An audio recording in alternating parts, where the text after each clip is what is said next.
Hey everyone, and welcome back to the second in our two-part episode on housing policies with team at Zero Ambitions. Hope you enjoyed the second of these podcasts.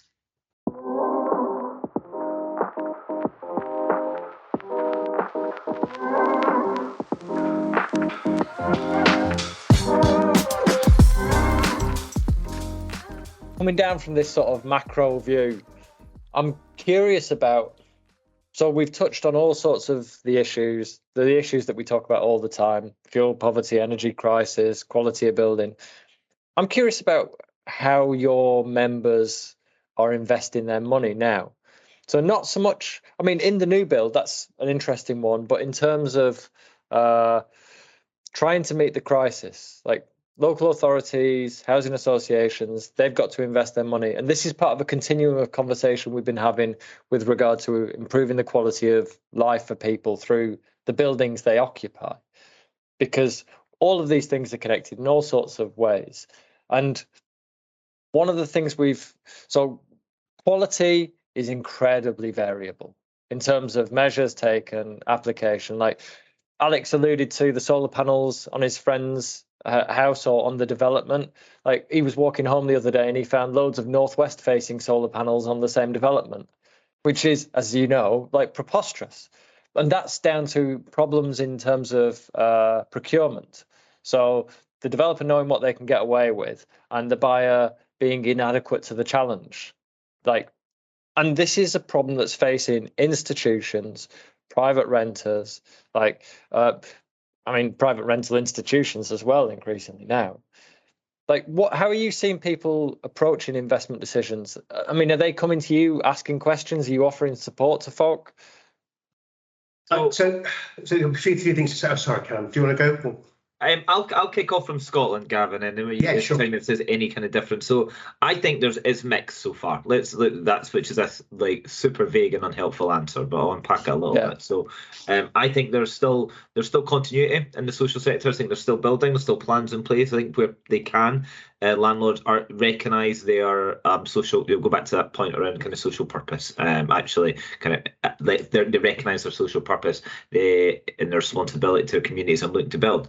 But it's not as it was a year ago, or 2 years, or certainly 3-4 years ago. Actually, we are seeing landlords give back sites. We are seeing landlords reflect on their development plans. We are seeing us shrinking, ultimately, of development plans across it. Now, it's patchy, and I'm not saying that is a comprehensive picture that will be reflected over the next few years.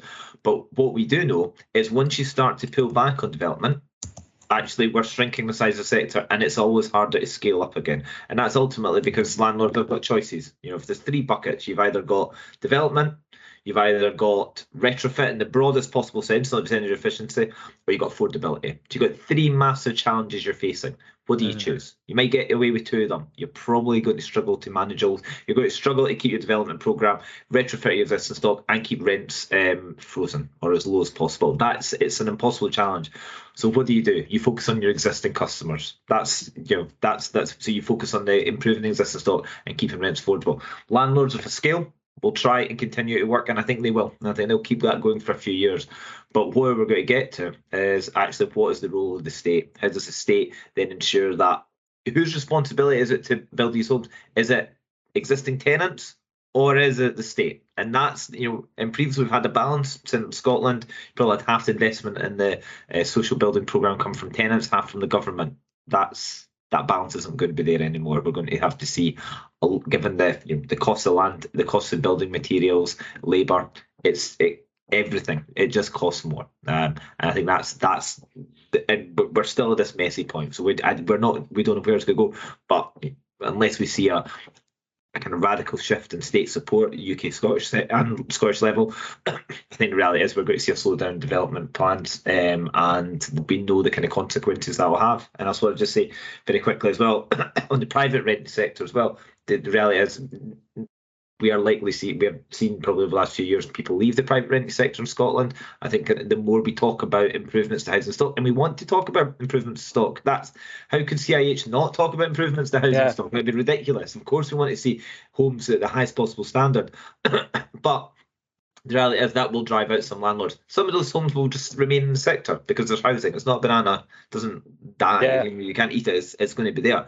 But how will they be utilised? Will it be international investors? Will it be repurposed for something else? That's some of the unknowns right now. So we need to find a mechanism for a kind of cleaner and more national mechanism where stock that may be leaving the private sector, what is the role of social landlords to perhaps take that on? We're not adding to stock, but do you know what? At least we're not losing it. Well, So that's Scotland in a nutshell. I don't know if this is different in England, Gavin. No, I don't think it's massively different. So very, very quickly, I think Callum is right that when the pressure comes on, the kind of finances of a housing association or a local authority, you've got to balance between those areas, investing in existing stock, service delivery, affordability, building new homes.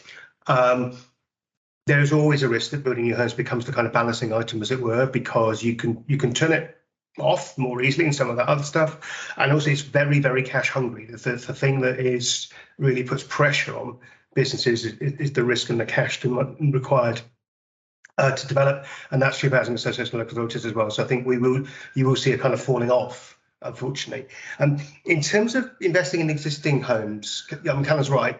Why would we not want to make the case for that? And our members all work for organisations who want to do that too. I think there's kind of good news and bad news here. So I think the good news is that even only the kind of sort of semi-informed, not technical experts like me understand that actually some of the most important things you can do to the environmental performance of your building is insulation and air tightness.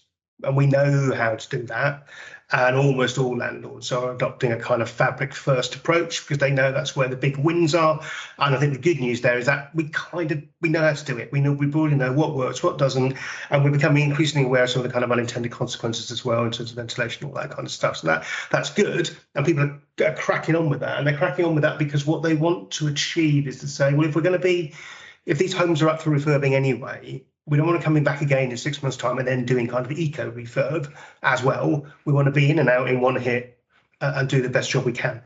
So that's the optimistic side of it. I think the more tricky side of it is that even now, I think we know that the technology is improving every year.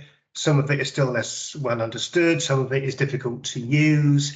And so the kind of the alternative heating systems, ventilation systems, that side of it, although the heat pump industry is making big strides every day, that's a more mixed picture.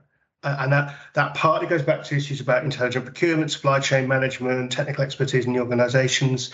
And it partly goes back to, I think, a quite understandable concern that if we do this and get this wrong, what we're doing is we're gifting people on low incomes with little additional resource systems that may not work properly for them or may be hard to operate.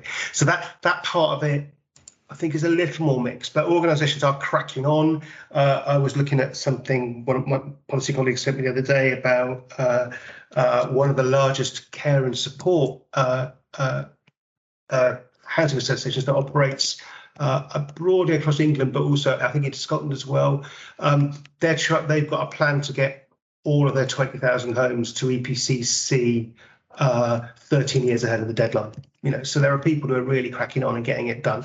But some of that is the luck of the draw as well, to do with what is your existing stock? What does it look like? How amenable is it to retrofit? We just moved house. We left. It was beautiful, tiny, very efficient to run, but a Georgian cottage. It's listed, single skin.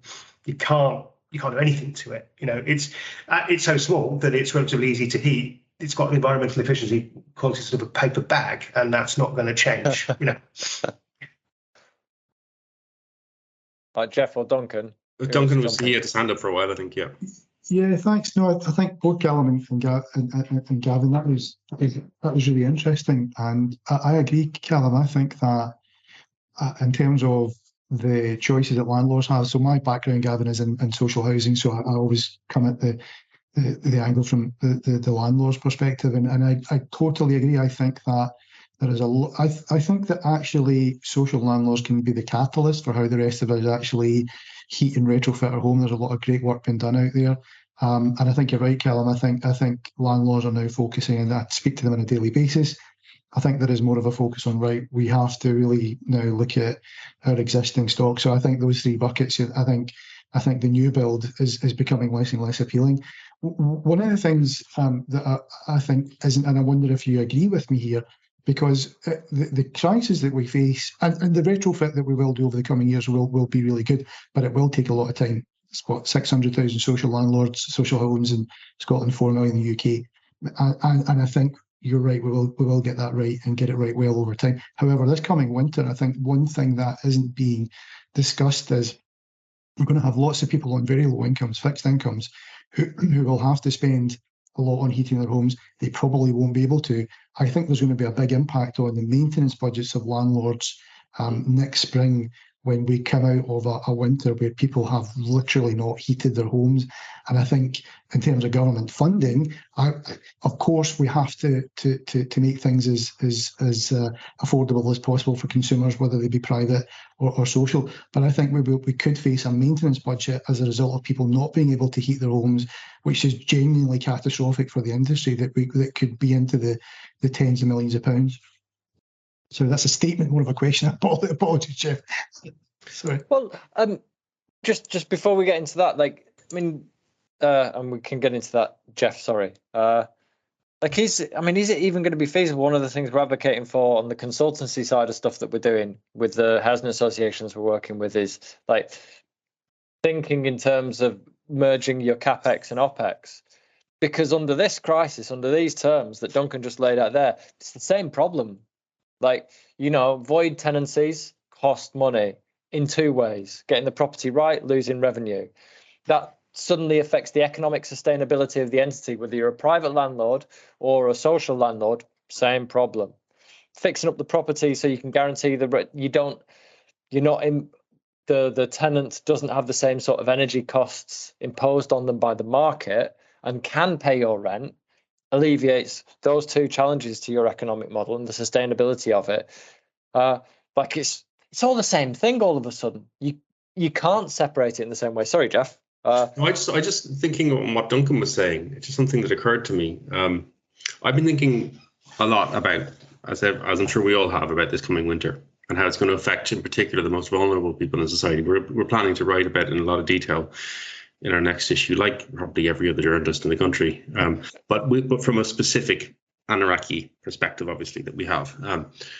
And I just wonder, one of the things, sorry, there's a tradesman coming to the door. You can hear them in the background. But anyway, I just wonder, I've been thinking, an overarching indicator like an EPC or whatever, or it's in this context, it's not necessarily that useful.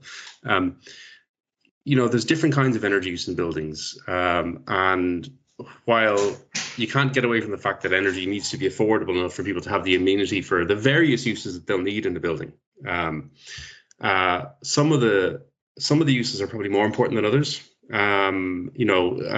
If you are incapable of heating your building, for instance, to an acceptable level, it could kill you, right? So not to say that the other uses aren't very important too, and people need to be able to run fridge freezers and ovens and all that kind of stuff as well, of course, too. But it feels to me like there's maybe an argument to be had for a kind of a way of stress testing buildings to see how long. Like we've when I did my TEDx talk, I talked about this passive house in Colorado. That during the cold snap in February 2020, I think it was, when Ted Cruz reverse ferreted over the border wall from Mexico back to Texas, that cold snap, which affected large parts of America, this particular passive house, the external air temperatures outside it were minus 28 to minus 33 for like 4 days in a row.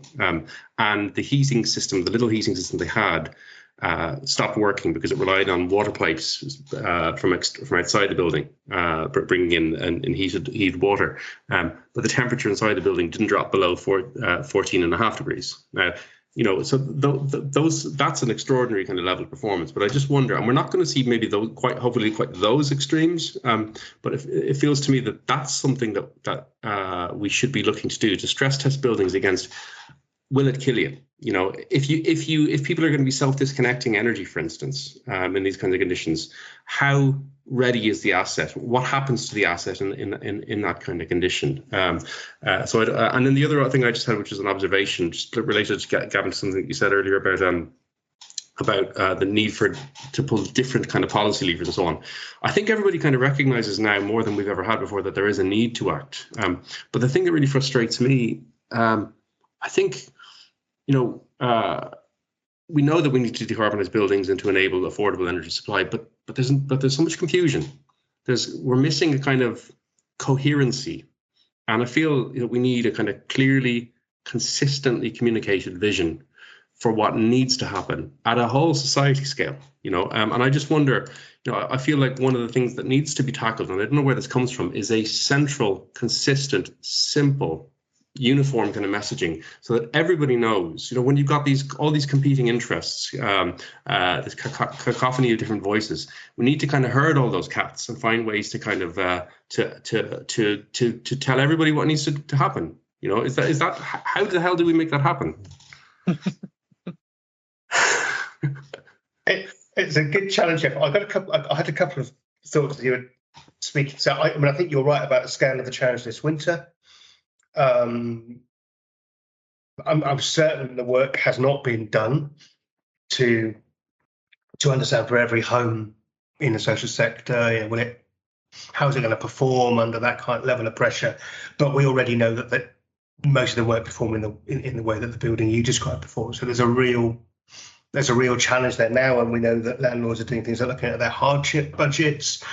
We know that landlords who run community heating systems, quite a lot of them are not passing on the fuel increase charges, and they're just sucking them up themselves. But that speaks to Callum's point, that money's got to come from somewhere, and it's probably been taken out of either development programs or other investment programs elsewhere. And it's going to be very, very difficult. And I think Duncan's right as well. And again, I'm not a techie, but I think the dew point is around kind of 15 degrees.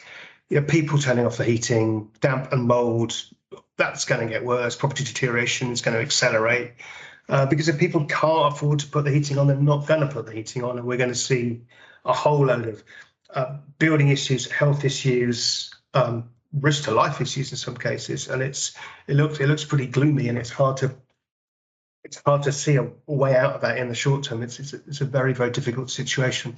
In terms of your kind of, surely we can find a better, more sensible way of talking about this as a society in a way that everybody understands. Man at the door, sorry. I'll boot the dogs out. I think you're right. Go.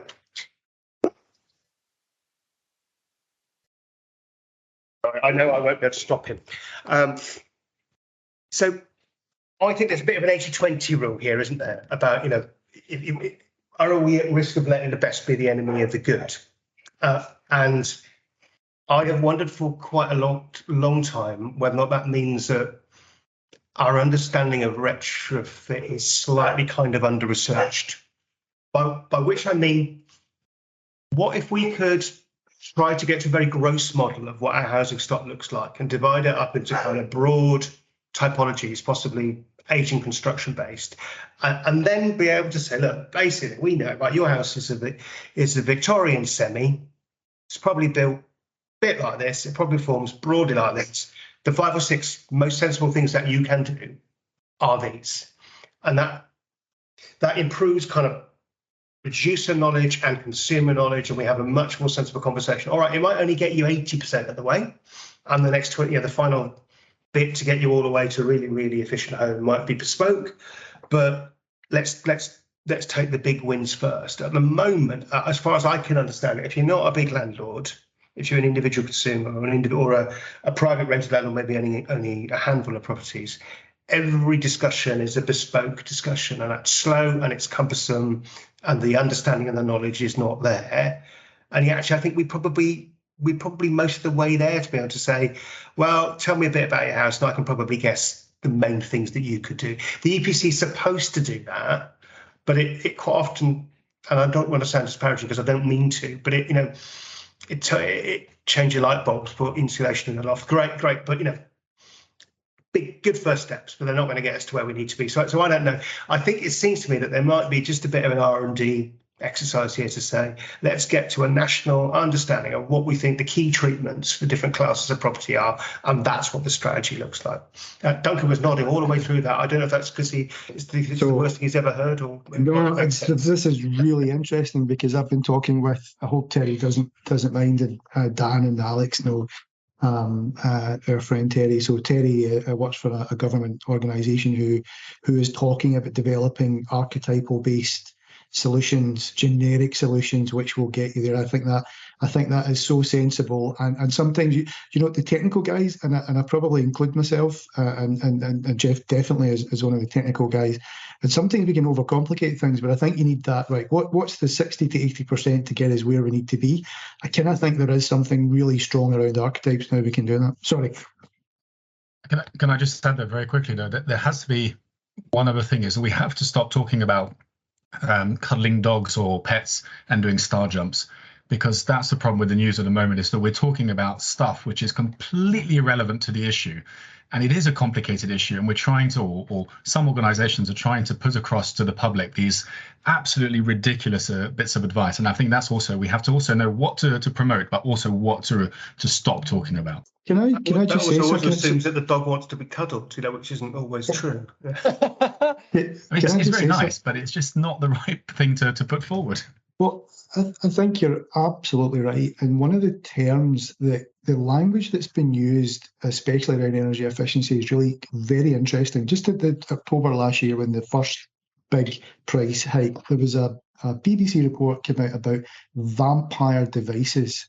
Even that term itself is quite. Now, what we were talking about was, TV boxes. Yeah, standby. Yeah, I mean, we're talking negligible stuff here, but even the language was in some way as if there's devices that's causing this. It's not.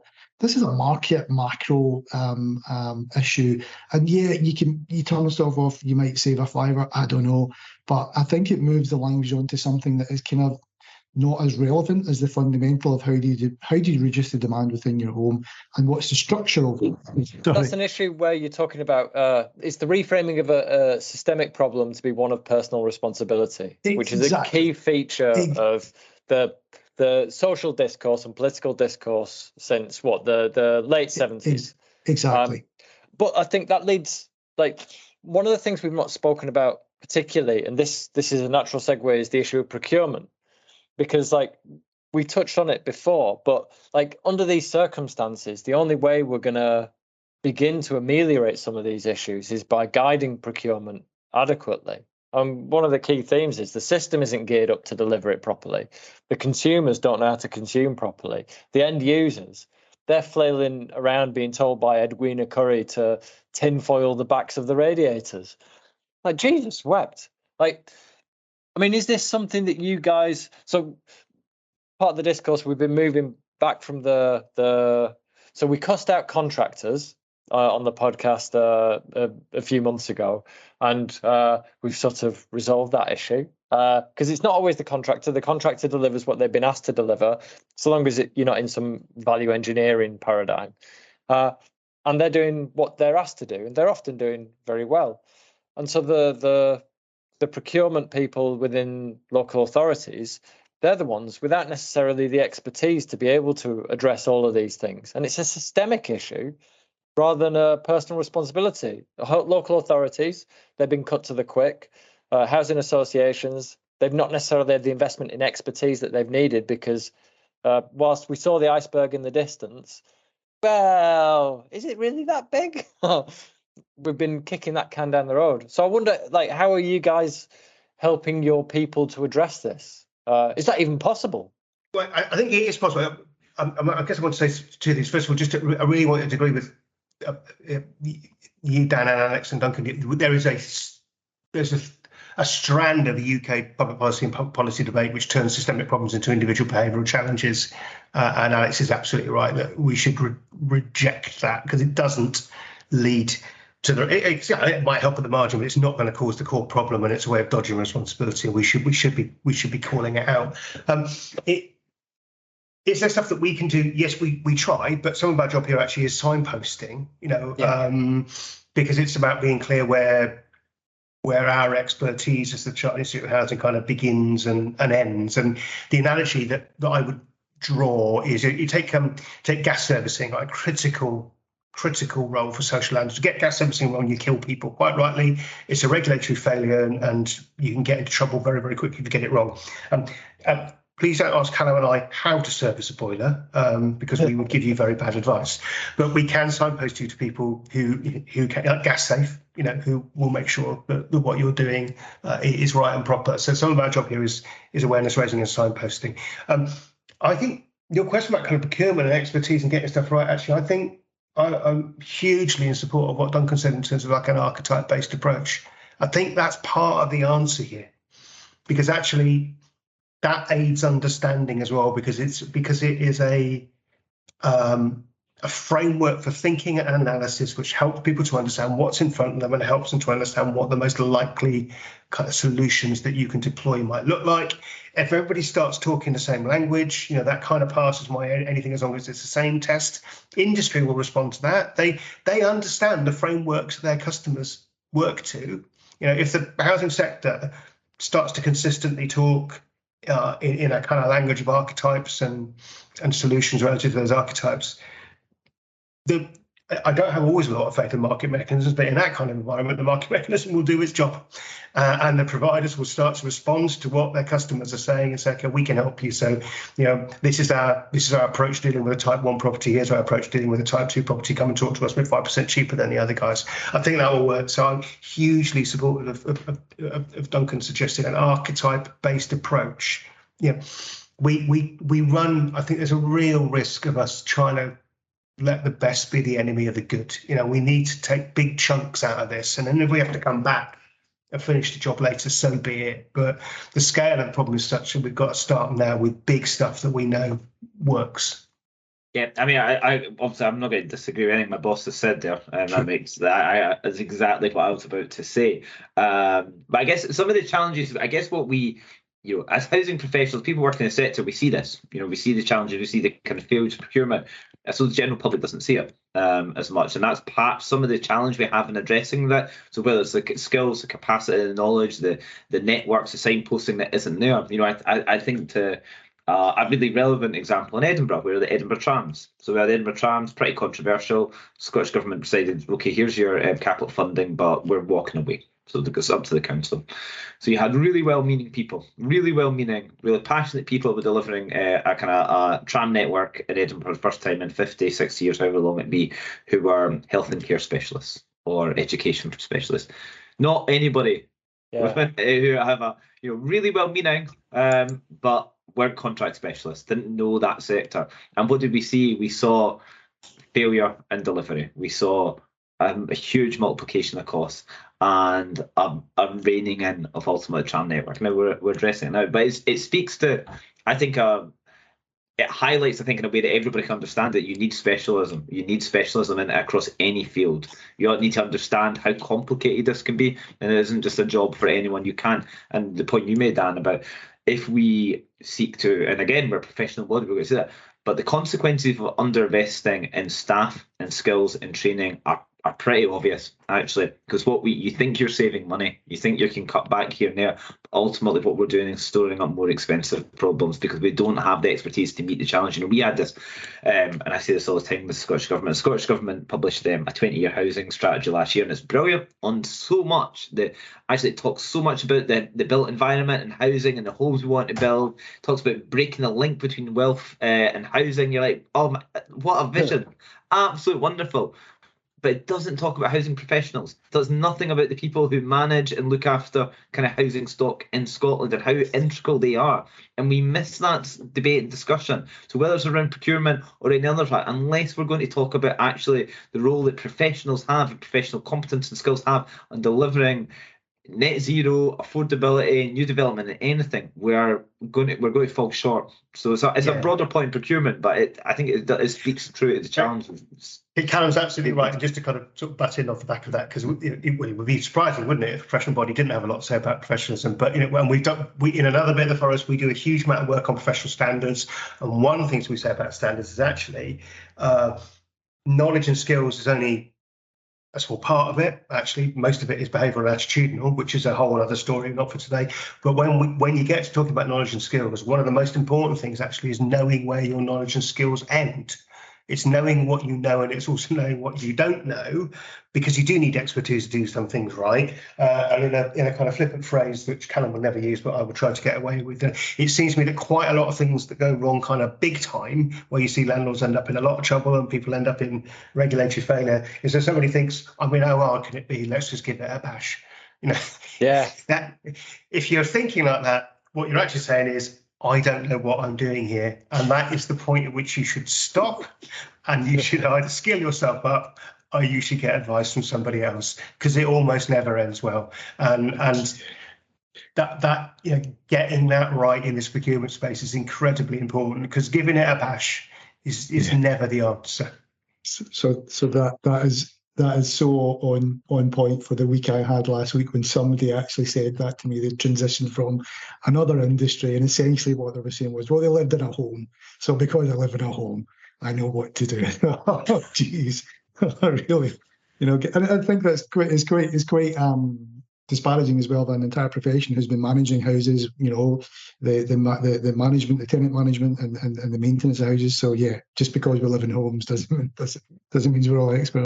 I just wish on this note that I know a number of architects and other building professionals who upskilled in areas like Passive House in the past, and it opened them up to this kind of world of building physics and understanding the science of how to make a building work, and what, from an energy performance and comfort and indoor air quality perspective and so on, and what can go wrong if you get these issues wrong.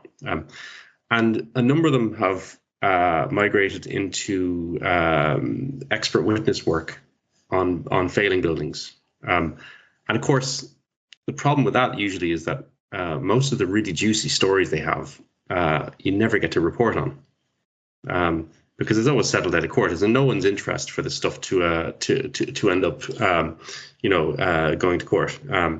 But the horror stories are chastening. It's building pathologies is the profession, really. It is, and it's treating every construction site like a crime scene, perhaps. And it often is the case.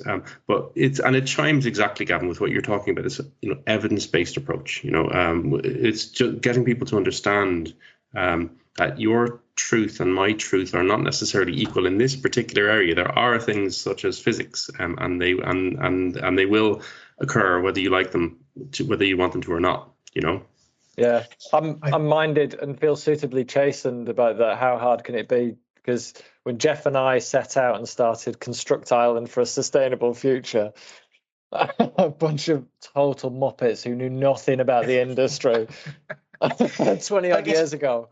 Oh, it's a difficult balance, isn't it? Because you need ambition, and it's worth trying stuff, but it's also, you've got to be good at making those judgment calls as well. But just to come back on that thing that Jeff said, the other thing that interests me is that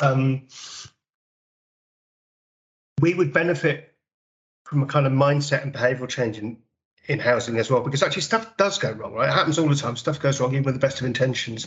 Sometimes that's the most powerful learning.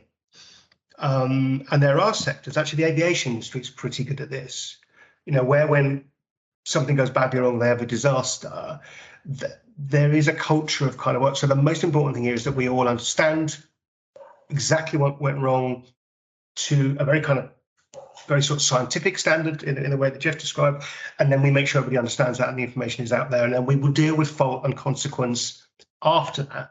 The most important thing is understanding and learning and dissemination. And at the moment, because of the sort of behavioural, moral, and legal framework that we work in housing, Jeff is right that there is a risk when things go really, really badly wrong, that it's managed, it's dealt with, and then the learning is not distributed. And the learning, I think, is almost most powerful just after you've made quite a big mistake. Certainly through my personal life, moments of growth mostly preceded by moments of personal disaster. And I think that's probably true in kind of organisational business life as well. And we should try to learn from that rather than keep it quiet. But I'll have to cajole and poke and prod the people I know and get them to be as forthcoming as I can without ending up in legal hot soup. Yeah.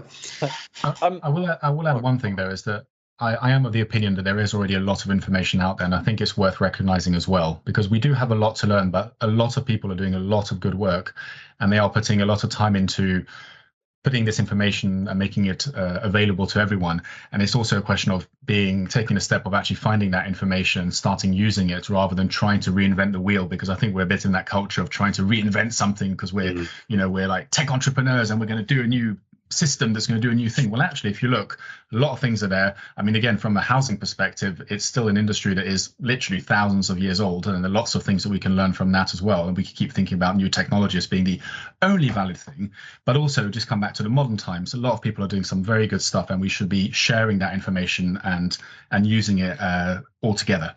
I think you're spot on. So the onus is on those of us who need the information to be really hungry and going looking for it.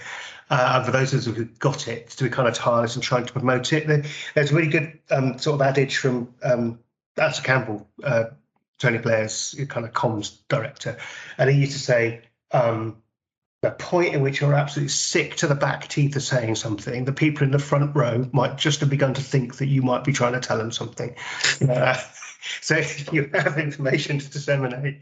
It's hard yards, but your responsibility is to come back time and time and time again. And that's something we have to do at CIH. And one of the things that CIH is involved in is a UK Housing Evidence Centre, which was expressly set up not to do new research, but to collate existing research and to do a better job of trying to communicate it to an audience. Because actually, you're right. There is an enormous amount of knowledge out there already about all things housing, but including environmentally efficient housing and retrofit. The amount of it that's well understood, well known, regularly referenced is the minority share, and there's a responsibility on those of us that need it to go out and get it. And it's not fair, but there's also a responsibility of those of us who've got it to try to broadcast it again and again and again. And Alice Campbell is right. People just don't hear. We think they've heard and they haven't, and you've got to go again and again. I think the thing for me is that currency matters with these things, and presenting the information in a way that people are likely to pay attention. So stories of recent disasters, I think, are actually really important, because I just find that people are much more inclined to listen to that than they are to a building physics wonk talking about hydrothermal simulation of building fabrics. You lose the will to live. Yeah.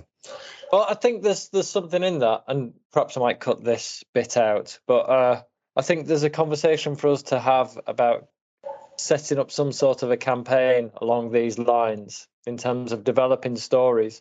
Like, we're thinking about it from a quality perspective, to help people understand what they should be expecting and how they should, using horror stories, because you've got to use drama to capture people's attention, but also using the same horror stories to illustrate best practice. Because from Alex's mate who's just moved into their home, or they're ready to move into their home, but the home's not ready for them to move into because there are all sorts of flaws with it. From the northwest facing solar, from massive high-profile retrofit projects failing again and again once they've gone through the whole procurement process, because the procurement process is fundamentally inadequate.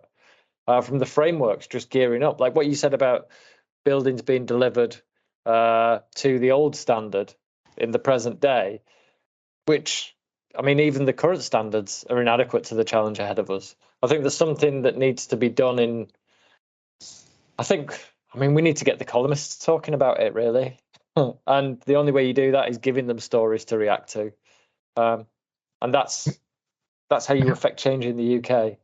We have to empower people to call out on the bullshit, to be honest. We have to give people what I always call the common vocabulary, so that everyone is talking in the same way, so that you can actually, everyone can play their little part, however small or big, in identifying where things are not going the right way and being able to eloquently communicate it so that it actually has an impact.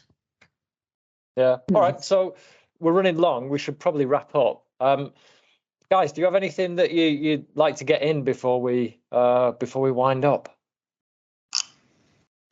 I just want to very briefly pick up on Alex's point, because I think it's really interesting around. I mean, he's talking essentially around the power dynamic in the housing system across everywhere, and that's how do you build a kind of regulatory system? I think, in the social sector, I think we see ourselves quite proudly as trying to equalise that power as much as possible, consulting with tenants deeply, but that sense of empowerment doesn't exist equally across the housing system, whether as someone who's letting in the private rented sector, as someone who's buying a home. And that kind of that certainty of someone who, as we've talked about, someone who's paying for retrofit perhaps, and actually that uncertainty around the supplier and the effectiveness of what you're actually paying for. So how do we provide a kind of system where there is clear transparency around what your rights and responsibilities, how there are means for kind of enforcement of those rights, accountability in the system? It's a hugely deep question to unpack. Obviously, in Scotland, we're looking at a couple of ways around for the reform regulation of PRS. We're looking at human rights laws being cultural, economic, social rights, which would in turn give people a right. It's about how we deliver on that is tricky, but I think that does get to that. It is that power imbalance, because I think a lot of people feel disempowered by their housing circumstances, the quality of it, the affordability of it, and ultimately the lack of choice doesn't really give them much that they feel they can do. Absolutely. I completely agree with everything Callum has said. I suppose the other thing I was thinking about was going right back to where we started to make a kind of macro point. We were talking about, is housing high at political gender or not? Is zero carbon high at political gender or not? And one of the problems here is that these are very, very long-term challenges, and they're not amenable to political cycles or political decision making. And we were talking about how I think housing in Scotland and Wales has done quite well across the last 20, 30 years because there's been cross-party long-term consensus and agreement about where we're trying to get to. Well, this agenda is crying out for that as well. Actually, we should be active in demanding of ourselves, of the public at large, and of political leaders, that there is at the highest level a kind of long-term agreement, a consensus about where we're trying to get to and what we're trying to do, because these problems are so big that they are not resolved in 5-year timeframes. It needs consensus over a long period of time. And if you don't have that consensus over a long period of time, it even kind of infects policy design. So a point of detail that Callum and I were talking about yesterday in advance of the podcast, some of the interventions that the government in England is making is pretty useful, but the timescales, the funding timescales are kind of 18-month long programs, because that's what we want to fund. And landlords are saying, this is great, it's helping us do one category of thing, but we've got this other category of stuff that we want to do, and they're 5, 7, 10, 15-year problems. So, for me, I think work like this podcast is incredibly important, because we're trying to create a sense of momentum to demand of ourselves and of our political leaders that we have a long-term agreement and consensus about what we're trying to do, because these are not problems that lend themselves to electoral cycles. All right. Well, that's a fabulous close. Jeff, you're not allowed to say anything else. Cool. All right. Well, thank you very much for your time today. It's been really interesting. It's brilliant. And as ever, join the ACB, join ACAN, subscribe and advertise in Passive House Plus, and presumably join the CIH as well, if you are a housing professional. And we'll see you again at another one of the conferences, I'm sure. Cool. Thank you very much. And thanks for listening.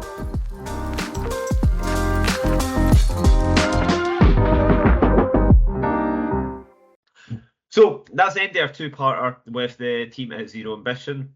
It was great to get together with the team there. We talked about, I think, absolutely everything in the housing system, didn't we? We talked about energy efficiency, we talked about the PRS, we talked about supply, we covered it all. So I hope you found it enjoyable, I hope you found it insightful.